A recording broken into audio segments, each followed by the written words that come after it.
Weather Update. Ang ulat panahon ay hatid ng Ministry of Science and Technology BARN na pinamumunuan ni Minister at Member of Parliament Bailing Mantawil. Umalis na sa Philippine Area of Responsibility of BARN ang bagyong si Kedan. Kagabi, nalusaw ang low pressure area o LPA na minomonitor ng Pag-asa sa Southern Luzon. Kaninang alas 2 ng madaling araw ay namonitor naman ang bagong LPA sa silangan ng Palawan. Sa Mindanao, makakaapekto ang southwesterly wind flow na magdadala ng mahinang pag-ulan sa malaking bahagi ng rehiyon.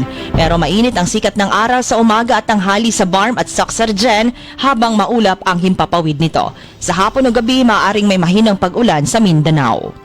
Ang ulat panahon na ito ay hatid ng Ministry of Science and Technology BARM na pinamumunuan ni Minister at Member of Parliament Bailing Mantawil.